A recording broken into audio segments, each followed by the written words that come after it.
दोस्तों नमस्कार, मैं हूं रोमा और आप देख रहे हैं न्यूज़ नशा। दोस्तों आज हम उत्तर प्रदेश की राजनीति के 3 महत्वपूर्ण मुद्दों पर चर्चा करेंगे। सबसे पहले समाजवादी पार्टी और कांग्रेस के बीच उपचुनाव की सीट बंटवारे का विवाद।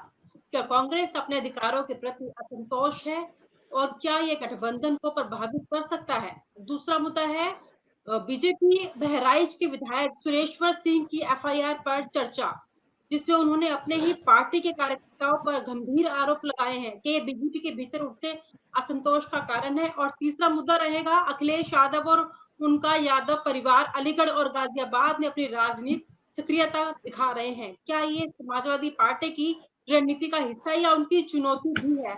आइए इन तमाम मुद्दों पर बातचीत करने के लिए हमारे साथ कुछ मेहमान जुड़ चुके हैं, उनका स्वागत कर लेते हैं। नूतन जी नमस्कार, स्वागत है आपका। सर नमस्कार, स्वागत है आपका। जी नमस्कार जी, मेरा पहला सवाल आप लोगों से ये है कि जो समाजवादी पार्टी और कांग्रेस पार्टी में जो सीटों को लेकर खींचतान चल रही है, आखिर उसकी वजह क्या हो सकती है? क्या कांग्रेस पार्टी इन चीजों को मान पाएगी या फिर अखिलेश यादव सीटें देने के लिए तैयार हो जाएंगे? नूतन जी आपसे। तो देखिए, जो भी खींचतान की बात आ रही है वो चुनाव से पहले दोनों बड़ी पॉलिटिकल पार्टी हैं, अपना बार्गेन करने में वो चीजें सामने आते रहती हैं कि किनको कितनी सीटें मिलेंगी। लेकिन अब मुख्य मुद्दा ये है कि उपचुनाव में बहुत समय नहीं है और कई बार उपचुनाव में गठबंधन नहीं होता है। जब मेन उत्तर प्रदेश में चुनाव होंगे विधानसभा के 2027 में, तो संभव है तब गठबंधन हो। अभी कांग्रेस पार्टी ने अपने कहीं के कैंडिडेट को भी क्लियर नहीं किया है किसी भी चीज पे कि उनके कौन उम्मीदवार होंगे। तो बहुत संभव है कि ये चीजें भी एक चर्चा में बने रहने के लिए हो कि अभी समझौता नहीं हो रहा है, समझौता होगा कब होगा। तो इससे निश्चित रूप से थोड़ा सा चुनाव पे मुझे लगता है कि असर पड़ता है, एक अनिश्चितता की स्थिति रहती है। अगर कहीं भी किस पार्टी के कैंडिडेट को चुनाव लड़ना है, गठबंधन है, क्योंकि पहले गठबंधन रहा है समाजवादी पार्टी और कांग्रेस पार्टी का, तो ये उम्मीद की जाती है कि गठबंधन के तहत वो चुनाव लड़ेंगे। लेकिन कहाँ किस सीट को लेके अभी कोई भी क्लियर पिक्चर सामने नहीं आ पा रहा है। इसका मुझे लगता है कि ऐसी अनिश्चितता की स्थिति का लाभ सीधे सीधे बीजेपी को मिल सकता है। जो भी चीजें हैं, गठबंधन होना है नहीं होना है, कितने सीटों पे किनके उम्मीदवार खड़े होंगे, क्योंकि समाजवादी पार्टी ने कई सीटों पे अपने उम्मीदवार ऑलरेडी क्लियर कर दिए हैं कि ये होंगे, घोषित भी कर दिया है। कुछ ही सीट बची हुई है, तो वहां भी जितनी जल्दी क्लियर कर देंगे उतनी बेहतर स्थिति समाजवादी पार्टी के लिए भी होगी। अमिताभ जी, मैं पूछना चाहूंगी कि जो गाजियाबाद की सदर सीट है और खैर जो सीट है अलीगढ़ से, अगर कांग्रेस पार्टी वहां से चुनाव नहीं लड़ती, क्योंकि उनके स्टेट के संगठन ने भी बोल दिया है कि हम चुनाव नहीं लड़ेंगे, हम सिर्फ भाजपा समाजवादी पार्टी को सपोर्ट करेंगे। इस पर क्या राय है आपकी? क्या कांग्रेस पार्टी पीछे हट सकती है इस बार? तो देखिए, अब बहुत अमिताभ जी से। हाँ, देखिए, जहां तक मैं समझ पाया हूं कि निश्चित रूप से मौजूदा हालातों में यदि ये दोनों पार्टियां साथ चलती हैं उत्तर प्रदेश में, तभी ये भारतीय जनता पार्टी के समक्ष आने की स्थिति में किसी प्रकार से दिख रही हैं। क्योंकि निश्चित रूप से भारतीय जनता पार्टी भी चाहे साम दाम दंड भेद कोई भी उन्होंने तरीका उपाय लगाया हो, एक मजबूत स्थिति में है, शासन सत्ता में है, उपचुनाव है, सारा तंत्र सत्ताधारी पार्टी के पास रहता है।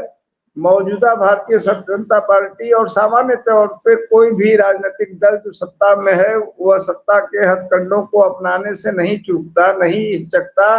और श्री आदित्यनाथ के नेतृत्व में तो यह और ज्यादा खुले ढंग से, मैं कहूंगा कि कुछ निर्लज्जता के साथ यह कार्य हो रहा है। ऐसे में अगर यह पार्टियां इनके साथ मुकाबले में खड़ा होनी चाहती है तो इनको एक साथ आना पड़ेगा, यह उनकी मजबूरी मैं समझता हूं। और यदि नहीं चाहते हैं, अपनी अपनी आजमाइश चाहते हैं, तो दोनों को अलग अलग निश्चित नुकसान होगा। सर 4 सीटों की और मांग कर रही है इसमें कांग्रेस पार्टी, फूलपुर, मझुआ, मीरापुर। क्या लगता है कि अखिलेश जी वे इन सीटों पर रजामंदी देंगे कांग्रेस पार्टी को देने के लिए? मैं समझता हूँ वो उनके हित में होगा। बुनियादी बात मैं यह कहूंगा कि जो जो जैसे जो कहावत है कि दुश्मन का दुश्मन दोस्त होता है, तो यहाँ पर इनको एक ही नाव में ये सवार हैं, इनके हित में है, क्योंकि यह राजनीति करते हैं और वोटों की राजनीति करते हैं। जैसे हम लोग की पार्टी है तो हम लोग मुख्य रूप से मूल्य आधारित राजनीति करते हैं, हम लोग मुख्य रूप से मुद्दों पर आधारित राजनीति करते हैं। हमारी छोटी ही पार्टी है आजाद अधिकार सेना, लेकिन हम मुख्य रूप से यह नहीं कि हमें वोट चाहिए, वोट से जीत जाएंगे। ये कह रहे हैं कि हमको जीतना है, हमें सरकार के सामने खड़ा रहना है, हमें एक मजबूत विकल्प देना है। ऐसे में ये अगर अलग अलग चलना चाहेंगे तो चल नहीं पाएंगे। इनकी मजबूरी है कि ये साथ रहें। अखिलेश यादव की भी मजबूरी है, राहुल गांधी जी की भी मजबूरी है। यदि ये नहीं पालन करेंगे तो इसका नुकसान भी यही पाएंगे, कोई दूसरा नहीं पाएगा। सर 4 सीटों की बात करें, करहल, सीसामऊ, कटहेरी, कुदरती, ये 4 सीटें अखिलेश जी ने अपने अंडर रखी हुई हैं और ये दावा करते हैं कि इन सीटों पर पहले भी हमने बहुत अच्छे से जीत हासिल की थी, तो इन सीटों को तो हम किसी को नहीं देने वाले। क्या इस बार भी उन सीटों को उतना ही रिस्पॉन्स मिलेगा जो 2022 के जो पहले के चुनावों में मिला था? देखिए, ये इनके आंतरिक मामले हैं। मैं सिर्फ यह बुनियादी बात जानता हूं जो मैंने अभी कहा कि भारतीय जनता पार्टी एक मजबूत स्थिति में है, एक मजबूत हालत में है। उनके वोटर्स भी मजबूती से जुड़े हुए हैं, लगे हुए हैं। तो यदि वो इस बात को रियलाइज करती है, विपक्ष की एक बड़ी कमजोरी एकता उनकी मजबूरी है, उसी प्रकार की स्थिति है जैसे जिस समय, अब इसको अगर हम पलट दें वक्त के पीछे, जो है सुई को पीछे घुमा दें, तो सन 76-77 में यह उस समय कम से कम 20-25 पार्टियां आई थी और अलग अलग किस्म की पार्टियां आई थी। उनकी मजबूरी थी। अगर वो जितना साथ आए तब तो करीब 250 सीटें इंदिरा जी ने पाली थी। जब वह समझ लीजिए कि कहा जा रहा था कि जनता पार्टी की लहर है, दक्षिण में कोई लहर नहीं थी, पूरी सीटें जो है इंदिरा जी ने पाई थी। तो यह मजबूरियां हैं, इनको रियलाइज करना पड़ेगा। इसमें आपसी जो भी नखरा कर ले, लेकिन मेरी निगाह में कोई बहुत ज्यादा नखरा करने की स्थिति में नहीं है। ज्यादा नखरा करने पर दोनों को नुकसान होगा। वैसा ही जैसा हरियाणा में हुआ। हरियाणा में अगर जैसे कोई यह तालमेल कर लिया होता अगर आम आदमी पार्टी ने और कांग्रेस पार्टी ने, जो तो हो सकता है सरकार बनाने की स्थिति में होते। लगभग 2% वोट जो है आम आदमी पार्टी ने काट दिया, कांग्रेस की भी जो है पीछे हो गए। तो ये इनकी मजबूरियां हैं, ये मजबूरियां समझे तो इनके लिए ठीक है, और नहीं समझे, राजनीति भी करना चाहते हैं, स्थिति को समझना भी नहीं चाहते, तो ये इनकी समस्या है। सर क्या लगता है इस समय जो बीजेपी और सपा की सीधी टक्कर है, तो इसमें क्या कांग्रेस पार्टी का कुछ रोल रहेगा या वो इनविजिबल हो जाएगी हरियाणा की तरह? कुछ मिलने वाला है? वैसे तो इनका गठबंधन है, लेकिन कुछ सपोर्ट रहेगा इसको, सपा को, कांग्रेस पार्टी देखिए, कांग्रेस पार्टी जितना मैं समझ पाया हूं, चूंकि कांग्रेस पार्टी भी एक विचारधारा है, और जिसको अगर हम राइट, लेफ्ट और सेंटर कहें, तो सेंटर के एक बहुत बड़े इलाके को कांग्रेस पार्टी नेतृत्व करती है, प्रतिनिधित्व करती है। वह लोगों के जेहन में है। तो वोट उनका कितना भी कम होता है, लेकिन कुछ ना कुछ, और अगर कोई कायदे का नेता इनका हो जाए तो वोट लहलहा जाए। लेकिन अभी भी है, जिसको कहते हैं कई बार जो शब्द कहा जाता है, मरी हुई हालत में भी अगर कहें तो जो कहावत है कि मरा हुआ हाथी भी 1.25 लाख का होता है। तो एक बड़ी पार्टी है, जहाज रही है, और धीरे धीरे मतलब इसी तरह से हरियाणा उनके हाथ में थी, लेकिन आपस में लड़ते लड़ाते उसको उन्होंने निकाल दिया हाथ से। यहाँ भी अगर ये आपस में अगर ये युद्ध करेंगे और अगर ये रियल पॉलिटिक्स में रहना चाहते हैं, तो इसका खामियाजा नुकसान इन दोनों को भुगतना पड़ेगा। यह सीधी सी बात है। कांग्रेस ऐसा नहीं कि कांग्रेस के पास कुछ नहीं है। और दूसरी बात, और कुछ ना हो, मान लीजिए वोट कम भी हों, तो उनका एक नाम है, उनके तमाम बड़े नेता हैं। स्वयं राहुल गांधी देश विदेश स्तर के नेता हैं, कहीं जाते हैं तो उनका अपना एक प्रभुत्व है, उनकी बहन है, उनका प्रभुत्व है।